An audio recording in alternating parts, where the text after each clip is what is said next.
Hi. Hi, it's nice to be in the same place. My goodness, yes. And you're not running around with dogs barking in the back and chickens and Let's not talk about okay. that. You look nice. Thank you. So Yeah. do you. Thanks. It's been a long day, but here we are. So, welcome to another episode of Sharon and Nancy on Peace and Purpose, where this particular string of videos, can we call it that, Yeah. is specifically 40 lessons we've learned after turning 40. So, 40 after 40. Mhm. Today, we're talking about Imposter syndrome, just because this is one we've gotten, I think, a lot hmm, in our inboxes and our messages. And it's something I think we've both had to deal with, sort of getting into the big bad world. hmm, And even though we've had different career trajectories, for myself, as a journalist, an international broadcaster, and my sister running, international broadcaster. my sister, Sorry. believe it or not, running very big businesses across 5 countries. Yes, it's Believe hard to it or believe not, really? sometimes. Yes, Okay. because of the way you Yeah, behave. I do. I'm a child at heart. That's true. But I You're a think, child. wow. Okay. Woo. So let's talk about imposter syndrome. What is it? So let's start by defining it, first of all. I'm actually going to read this so that we can get like the textbook definition. Mhm. So it's a psychological phenomenon where individuals doubt their abilities, accomplishments, or success. Now, this is key because we always think of imposter syndrome as doubting yourself. But isn't it crazy that you can even doubt the things you've already done in the past? You Mm, can diminish your past achievements as a fluke. mm, Oh, well, this person helped.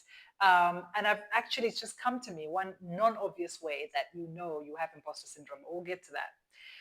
Often, if you have imposter syndrome, you attribute your success to external factors, like I said, but it can affect anyone. So, regardless of your background, level of education, sophistication, how high you are in a job, and usually if you're in a high performance environment, it has an outsized impact. So, I think a corporate job where there's lots of competition, things like that, there can be a lot of instances of imposter syndrome. mm. Yes, absolutely. Um, I suppose my question would be, how does that show up Hmm. in our lives? So, Yeah. because I think we talk about this quite a lot, and it's become quite, a zeitgeist term, imposter Yeah. syndrome.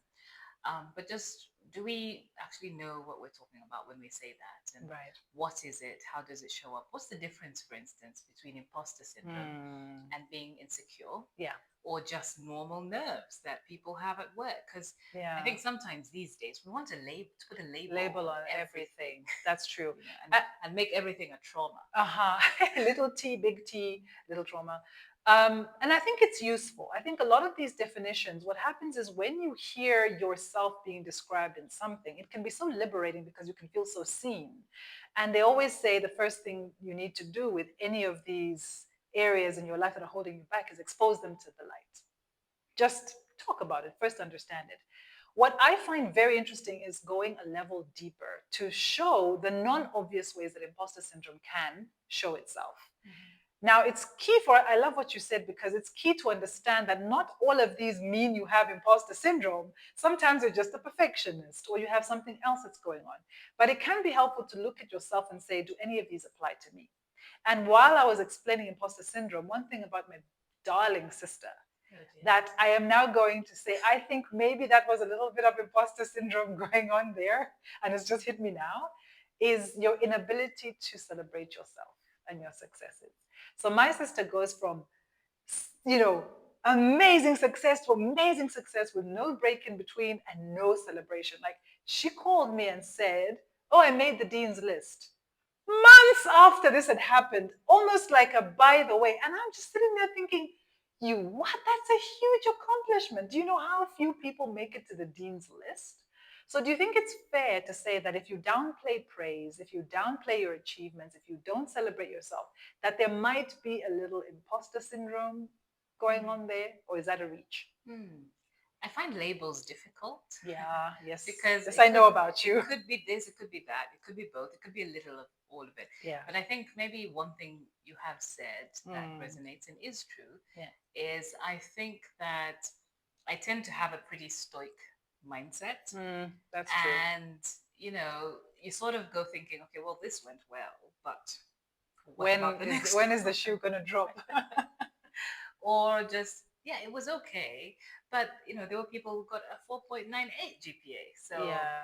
and I think there's a Comparing your tendency. achievement, you just talked about comparison there. Yes, yes. Yeah. And I think in the past, there definitely was a Mm, tendency mm, to downplay achievements, to mm-hmm. focus on why they weren't that great and Right. how many other people did so much better, and Right. therefore, why should I be celebrating? Mm, And I think over the years, and you've probably seen this, is that I'm starting to learn, yes. for instance, how to tell you the moment something good happens and not sort of Yes. go, oh Oh yeah, that well, that happened. happened. And Yeah.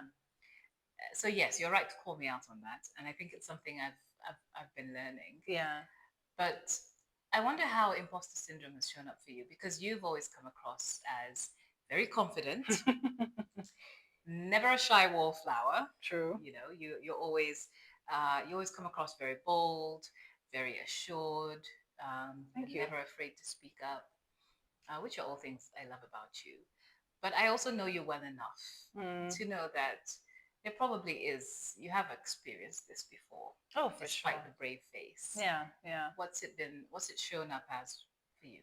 So the thing for me and where it's shown up has been in very subtle ways. I think because I'm very comfortable on a stage. In fact, I joke that I've never met a stage I didn't like. And I love being in front of people and in front of the camera. And that's my personality, right? I like to share. And it's almost like when I get on stage, something takes over me. It's not the me you meet on an everyday basis. I literally almost become a different person. And I'm very in what possibly maybe dancers call flow. So I don't feel it there. Where I do feel it, where it has shown up, is obviously I run an integrated marketing company across 5 African markets, and at times when a client says this is what I want to achieve and this is what I do, I feel a little doubt, a little hesitation. Actually, it's best described as anxiety. I feel a little anxiety, and the voice in my head says, "Oh, we better not mess this up." And I'm realizing now that's where it is because running a company, you have to delegate, you have to trust your team and your people to deliver. And I think I struggle at times because if I'm doing it, I know I'll do it to 115%. But now I can't be everywhere and do everything. And I feel at times my imposter syndrome is I feel like an imposter CEO. Mm, Like I'm a great creative, but am I a great CEO? Am I mm. a great leader? And where does that come from? What makes you think I am like, what body of evidence Hmm. makes you think I am a great creative, but I'm not a great CEO? Is it based on evidence, Wow, that is or so is it deep. based on perspective, or what? Do, Yeah, do you where does that know? come I never thought of, oh my goodness, I'm actually having a moment right now. I never thought about it in that sense, in the sense that when people say to me, you're creative, I don't, there's no second guessing for from? me. You're like, duh. I, exactly. I just feel like it feels like it comes from a place that is deeper than what I do. It's who I am, it's my identity. I don't know if that makes sense. Mm, So I've just realized now that the identity that you believe and buy into is the antidote to imposter syndrome. And I don't think my identity as a CEO had been that solidified. I felt, oh no, I need to make more money. I hit $1 million. Now I've got to hit 15. Now I've got to hit 20. So my metric was always money. And that was mm, an uncomfortable metric because there were so many things mm. around it that were variables I couldn't control. But That's standing up really on a stage, I can control that. That's really interesting. So there was this idea of what a CEO is in your mind. Yeah. And I think that probably comes to the root again Yeah. of where imposter syndrome comes from, because Mm. an imposter is, to put it, in a very loose term, a Mm. fake version A of, fake version of the right? real Which thing. means you must have an Yeah. idea of what the real thing is and feel Right. like you're not hitting You're that. not living up to that. And maybe Yeah. that's why it's more common for women, because Yeah. the usual picture of a CEO is a man. you know? And the usual picture of a Wow. successful, driven CEO is probably I a white never man even put that from together Montecito, California. until right now. You're absolutely right. And I've also associated a lot of things like being able to fire people impassionately, being able to be. I had a client actually tell me this once. He was like, I think you just need a little bit more killer instinct. This is a client telling me I Wow. needed more killer instinct. I was like, yeah. But that's interesting. I never pieced those things until you just said what you said, which is actually in my head, a great CEO is a man. So of course you're always going to feel like an imposter if deep Wow. down in your subconscious you know that a great CEO is a man. And Whew. I can resonate with this because I think for a long time I felt like an imposter news anchor Wow. because I'm an introvert, you know, Oh, and you thought and anchors are supposed to be extroverted. They're supposed to be the belle of it's the supposed to ball. be you, Out of, I you know, see. loving the stage, Yeah, yeah, having, great presence and being so comfortable yes, with just, wanting to talk to people all the time. yeah, And that wasn't very me. You know, I yes, like I like my own space. I love yes. to engage, but I love more personal, more intimate engagements. And I'm fine with the performance, but that's not where I reside as a Wow. personality. And so in the beginning, I always felt like there was this, like I was an imposter, like I wasn't naturally created for this space. Wow. And it wasn't until I did a whole bunch of other work with regard to my identity that I then brought that work I'd done on my identity into my work, realizing that I am enough and I am, you know, a news anchor the way I am a news anchor, not the way anybody else does it. And that's okay. In the same way that you as a CEO are a CEO the way Sharon is a CEO Mm. and not the way, some man somewhere who fills fits the archetype is. So I think it's really important. It's really interesting, isn't it? How I it, don't think I've ever listened to you for this long. no, I know I'm, you have I'm never kidding. listened to me No, for but this long. it's fascinating. Like, I love what you're saying because I feel that you've tapped into something that's so overlooked in this Mm, discussion of imposter syndrome. That's, and I wanted to ask you, what work was that? You talked about you had to do the mm, work mm. to figure out that my identity is not going to be tied to being a news anchor like Christiana Mampour. I'm going to be Nancy. What was that work? Whew, that's such a great question. The first work, I think, was acceptance because you have to accept how you feel. And that's when you can face it.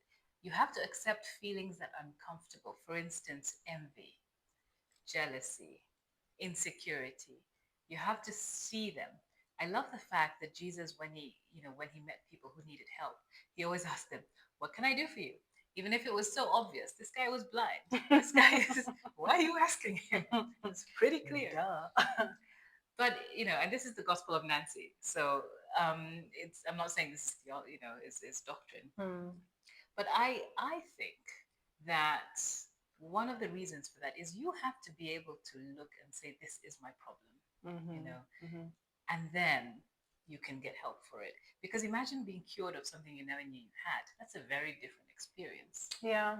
from, realizing you have a problem Mm. and then working to get that done. So I think that I had to face those uncomfortable feelings of why do I feel like this and not be okay with them. Why do I feel like I seize up every time I have to carry out, this type of engagement or, every time there is something that questions my position as a news anchor, Mm. or even something simple like when people would ask me, what do you do? Mm. When I would reply, I'm a journalist, even though I was objectively, it felt Foreign. like a lie.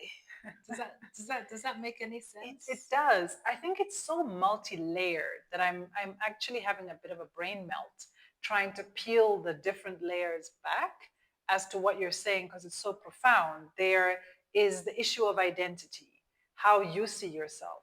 There's the issue of identity as how God sees you. Mm. And I think this is a critical one because so much of the time we tie our identity to What what we we are do doing and what people can see. and what people can see and our accomplishments and our achievements. Now, when you do that, it essentially means you have no value inherently unless you are producing something that the world has to judge you against. Meaning, if you're a CEO, it is your target of $5 million or $10 million in revenue. You make that, then you're a good CEO. If you're a news anchor, maybe it's the accolades, maybe it's the jobs, maybe it's the program even you're on, right? Are you facing the UK? Are you facing Africa? I don't know. Like there's always these different metrics and they're always going to be changing. And chasing those means that unless you're grounded in your identity, you're always going to feel like Mm. an imposter because imposters typically don't have identities because they're trying to be different things. They're not the real thing. So, how do you bring the Nancy version of a broadcaster if you don't have an identity? And I think that identity is what I had to also say look, even if I run this company into the ground, I'll do it my way. I I'll will run it run it. down I my will way. run it into the ground my way. No, even if I run this company into the ground, I still Have value. inherently, yes, Mm. have value. Now, here's the kicker: getting that from here to here is so difficult. Mm. Getting it from your head to your heart. There's such a difference between internalizing something, i.e., making it a part of you, and knowing something. Mm. I know I have value, Mm. regardless of. I know that in my head, Mm. but when you look at my actions, Mm. they tell a totally different story. Mm. And I think that's when you know the difference. Someone once said to me that knowledge, real knowledge, is doing different to what you were doing before. Mm. So you can say, oh, I want to practice self worth and self belief. And then, and this is going to be a really funny story. Do you know how I found out that I really have very little self love? Is that I would sit the whole day not go, wanting to go to the bathroom and not going because I just need to finish that last thing. I just need to finish that last presentation, that last meeting. And I was always putting my biological needs last. It's such a silly example, No, but I is actually, there any bigger I'm the example than that? same. I'm the same. That's Like, I crazy though. wouldn't eat until I, and I will always look at people who will stop everything. Right. Even if Because you're on they're a hungry. shoot, you're on a shoot, you're against the time, and they'll be like, no, we can't continue. I'm hungry. We must find something to eat. I'd be like, wow. Yeah, you're like in total admiration of this person. Or you know, like when you walk into a public bathroom and there's someone there who's so obviously in the mirror, just like, and I'm like, wow. I just do it quietly when like if You no feel like, hi, apologize. I'm I'm sorry. sorry, I'm should looking I at get out myself. of your yeah, exactly. It's so wild. And at times I think to myself, does anyone am I weird? Does anyone else Mm. feel this way? Like they shouldn't take up that much space? I suppose what's also interesting for me is I don't know why I cringe a little when we talk about the concept of self love. And I think that's something I need to explore. Yeah. But I think part of it is I'm trying to reconcile Mm. what the Bible says about how we are to love ourselves. So that it doesn't become this self-absorbed. Mm. There is that extreme as well, the Definitely, for sure. self-absorbed, Yeah. bordering on narcissistic, just Yes. me, me, me, me, me, me, me. Because I think that's quite opposite to how the Bible tells us to live. Yeah. So I think it's an interesting, because I don't think the Bible says we shouldn't love ourselves. That's why it says love your neighbor as you As love yourself. yourself. Yes. But I think it actually is a natural thing Mm. to love yourself. Otherwise, the Bible wouldn't say love your neighbor as you love yourself, Right. because underneath there is an assumption that you will love yourself. I think it maybe is the nature in which it shows up. So we end up loving ourselves in destructive ways, Ways. if that makes any Wow. sense, and not in the healthy ways that we should, where we should be loving ourselves by having boundaries. Oof.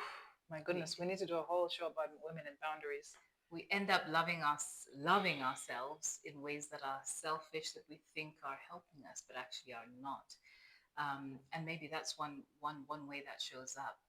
But I think going back to this idea of how identity intersects with imposter syndrome, or Mm. rather lack of identity, I think it's probably worth talking about, the thing you and I have discussed at length, which is the lie identity Mm. concept. Mm. I think we were listening to Myron Golden when we Yeah. got that, and we sort of evolved it because in our conversations we could see how many sort of touch points there were with our reality. But this idea that most of us start off in life with having an identity that is based on external factors. Absolutely. What your parents told Yeah. you. What your school told you. Did they tell you were smart? Did they tell you were funny? And then you literally morphed to become that thing. You're like, oh, I'm the funny kid. I'm the smart kid. I'm the fast kid. I Hence run. why you were comfortable with your creativity, right? This Because is you. true. I kept being reinforced. Even in Mm, school, I was a creative kid. Yeah, I didn't think about that. It's true. mm. And then I think there comes a point where we push back against that identity because we realize it's not enough. Yes. And so for some people, you're told, oh, you'll never amount to anything. And of course, that's not enough for you. So you'll say, no, I'm going to prove you wrong. So you start Yes. to build another identity, Yeah. which is based on you. It's a my identity, right? It's yours. Mm. You're building it. Yes. But I find that also has its limitations. And I think this is what I found with being on television. Mm. I quickly realized that if I'm on television and I'm going to believe people and believe what they say about me, ooh, Slippery I'm going slope. to end up in a really bad place. Because today you will have hundreds of people sending you messages saying how Fans, wonderful you are and this, oh, admirers, you're so great. and you believe them, and And you so they believe them, shape your and identity, that builds you up. and your locus of control is external. And then Then just the next tomorrow, day, oh, you you did get the other something, half of the internet aha, and that other half of the that internet is tells saying you all the how horrible useless things. and worthless you are and how Yeah. you don't have a single brain cell in your because people have all sorts of opinions. And so I realized I cannot believe people when they say good things, and I cannot believe them Mm. when they say bad things. I So must pause have. there. I think there's a balance. Like you absolutely you can hear when people Yes. say good things about you, right? I Yes. think it's dangerous to like block everything off, No, right? no, you don't ignore it But completely. here's where there's a very common saying that I think is rooted in a lot of wisdom from God. You know, when Christians, someone praises a Christian and they give you the false modesty of glory be to God. You're like, oh, that was amazing. Yeah, all glory to God. There's actually something very profound about that because that's actually where that glory belongs. Mm, It mm, belongs to Him. So mm, when you're praised, say mm, thank you and release it to the right owner. Say, mm, God, they're praising you. Look at that. And that mm, doesn't mean that you are not appreciating yourself because let's face it, we have to put in our own work. You work tirelessly at the BBC. I see how you work. I see how much energy and effort you put into what you do. Even though you're already naturally talented, you don't stop there. You read, you apply yourself. thank you. I think that's the part you can be proud of Mm, because that's your effort. If you had just sat back and said, "Well, God gave me like a nice voice and a nice face, and that's good," you could also do that and coast, but you didn't. So I think there's a healthy yes, thank you. I worked really hard at this, and I'm gonna sound like I'm name dropping, but I learned this at Goldman Sachs. I told this lady that she had two kids and she just had another kid, and I was like, "You look amazing!" Like, and you know what she said? She said, "I'm so glad you said that to me because I work really hard at the gym."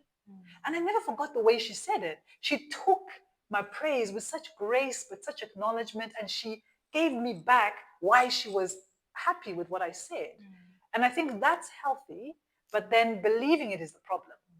The believing, I think, should be to God and say, God, thank you for allowing me to use my talent for someone to recognize me. Now, what's the reverse, do you think, of when someone criticizes you, of what I've just said? What do you think? So, as I said, as you were speaking, the parable of the talents just came to me because I think you are really outlining that perfectly in the sense that in the parable of the talents, this master gave each servant a talent, gold, 100%. right? Yeah. Or a number of talents. But what he judged them on was what they did with it, Right. right? So Right. they were given something.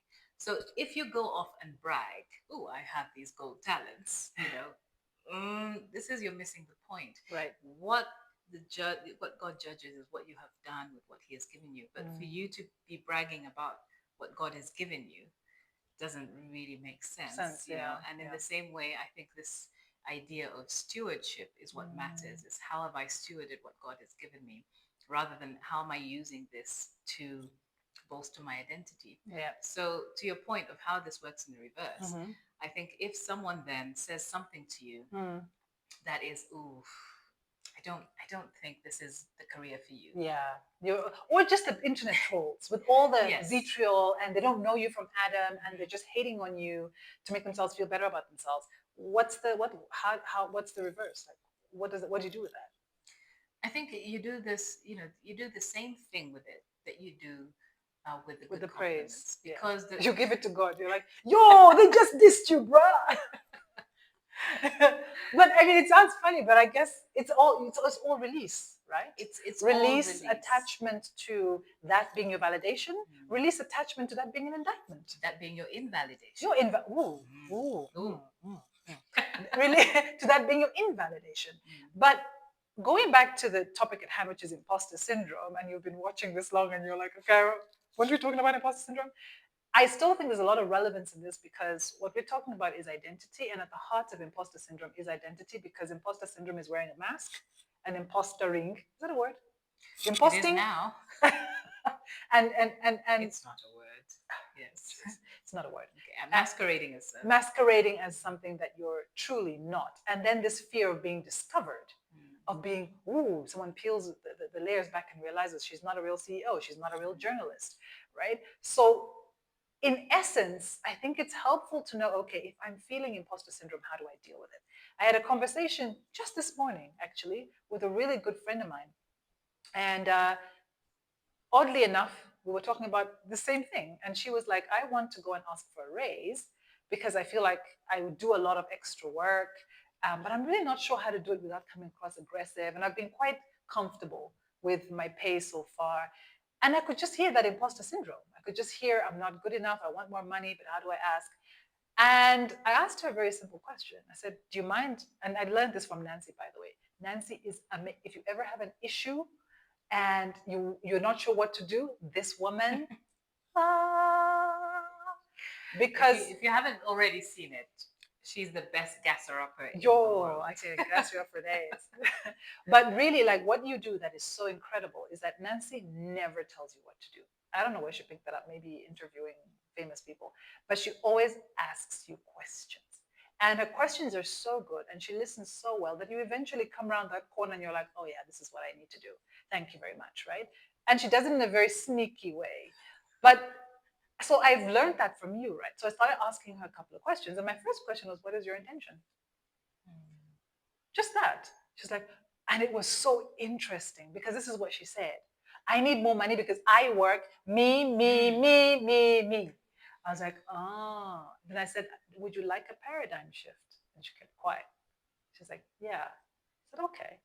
What about if you approach this not from a place of taking, but from a place of giving? Mm.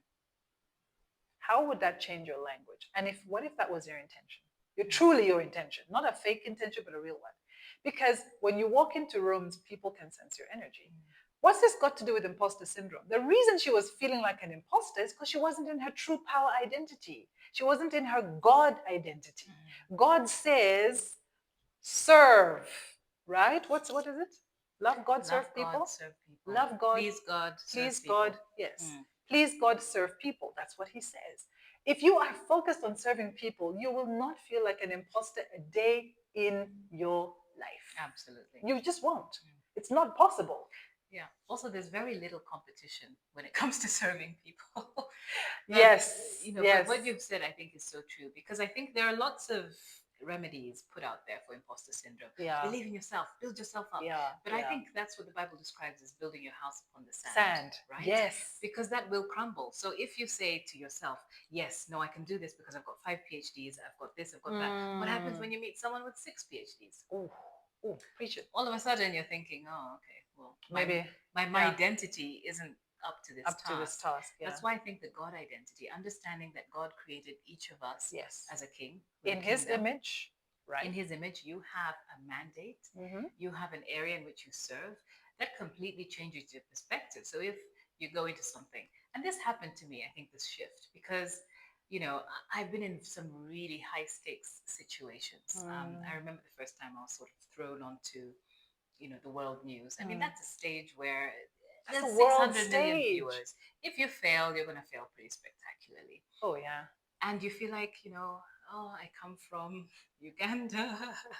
Tiny village. I haven't been through this BBC system like most other people. There's all sorts of reasons you could come up with to think why I don't deserve to be here and this is going to be so hard. Yeah. And I think that's where the imposter syndrome then comes up, and then you try and mask it by telling yourself, no, I'm good enough. Yes. And then it just falls apart. mess. Yeah, it's messy. Now you're trying to fake it till you make it. I absolutely hate that saying. Phrase. That phrase is so dumb.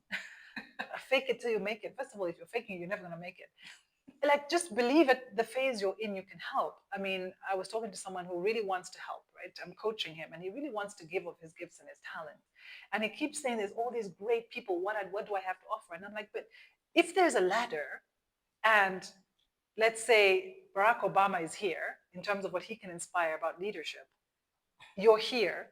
There's a whole bunch of people under you who haven't experienced what you've experienced or learned what you've learned. So there'll still always be someone beneath you, and not in a derogatory way, but there'll always be someone a little later in their learning experience in their life who can benefit from what you know.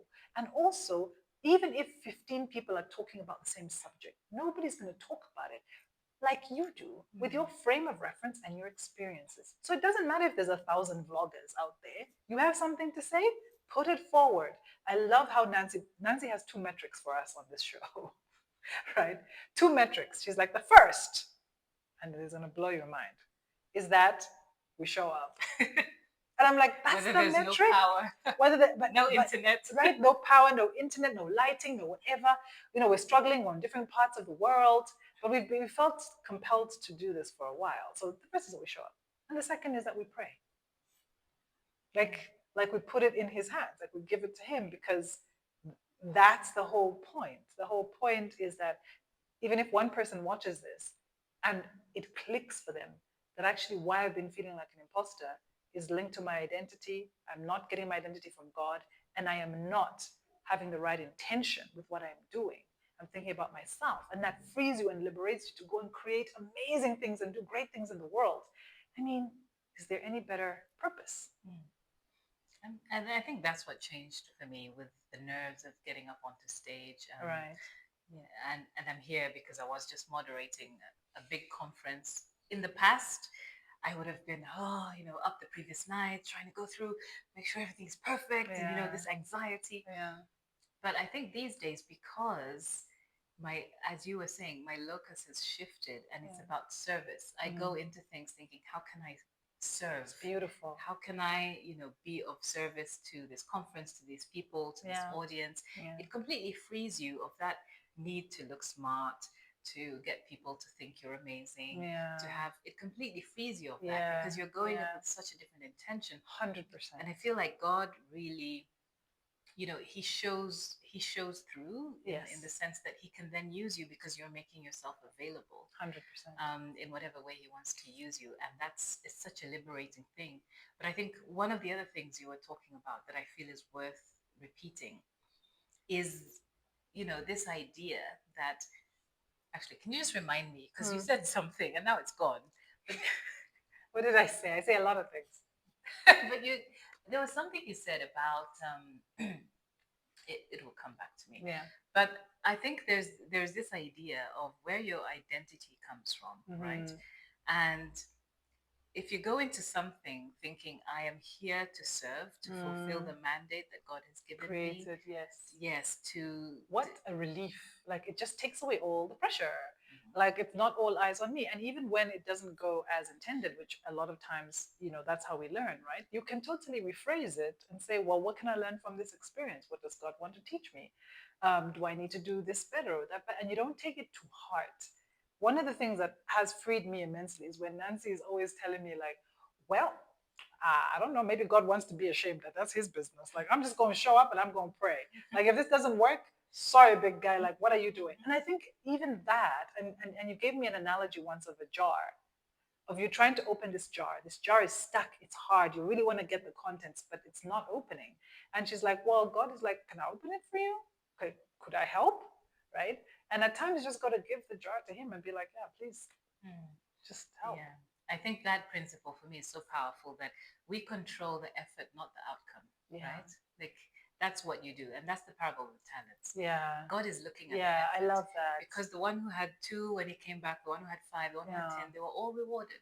They were all rewarded. Yes. Not, it's not like he was the one who had 4 was said, oh, you only have 4. No. Yeah. It was about the effort, and they were all rewarded. I love that. Because it was their effort. Yeah. But the other thing you said, I remembered what it is now. When you were speaking, I remembered that, there's a part in the Bible where Jesus says, and I'm paraphrasing, I'll go back and hopefully I can find it. But he says to God, all the ones you have given me, I have kept them. And to me, that is How many were they? 12. So he got more. Okay, there was a dropout, Judas. But There was news Judas to was me. the dropout. Hmm. But I think for me that idea is powerful. It means there are some that God gives you. So as you were saying, you could be called to speak to 5 people. Right. You could be called to help 2 people. You Right. could be called to touch 3 lives. Mm-hmm. God is not going to judge you on the millions of people you weren't supposed to reach. Wow, You that's could deep. reach them, but if you Yeah. that's not what he had for you, Yeah. that's not the metric. Yeah. But whether they're 12, if Jesus had 12, just 12 disciples, I don't know why we want millions of followers. Jesus at 12. I have 387. No. So yeah, But yeah, but I I, think I hear what obviously you're that's a saying. joke. But I think the main principle is understanding what your assignment is and being faithful to that Absolutely. assignment, and all the Absolutely. other metrics, Absolutely. they're And I fine. think there's a whole other topic there in terms of how do you understand your assignment, right? Mm, Because the world is always looking for purpose. And in fact, that's why our company is called Peace and Purpose. Like our channel is called Peace and Purpose. Because we realize that for you to find your purpose, first of all, you must be at peace. The peace of God that surpasses all understanding.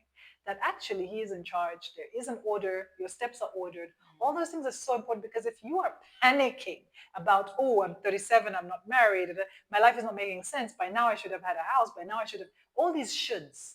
And you're looking at it from your timing and your clock. You're not going to find your purpose because now you're just panicking. And let's face it, what good has ever come out of that, right? And I think for me, when I just realized a lot of the times, a lot of my anxiety was because I was trying to control so many things, so many factors. I was trying to control how I look all the time, how my people look, how my company looks. I mean, everything for me was optics, optics, optics. You probably shouldn't be saying, but we're in the marketing space. Optics count for a lot. But then I realized that actually that wasn't the mission. God was like, you know what? I'm gonna give you the capacity to build a company, and in that company, you're gonna minister. And I was like, what? So the money, uh-huh. The targets. I went to Stanford for But this. it's really for me. It's been quite interesting seeing your trajectory. Right. She's laughing because Um, she knows what I've been like before turning 40. yeah, yeah. I mean, if there's anyone who likes money, ah! in a good way, in a good way. No, I do. And you have Look, always I'm unashamedly a lover of money. I love what money can do. I love how money can help. I'm not shy. I'm not that person who's going to be okay, like, you're not a lover of money. I think you use money because I it's use the love money. of money that's the root of all evil, and you're not that.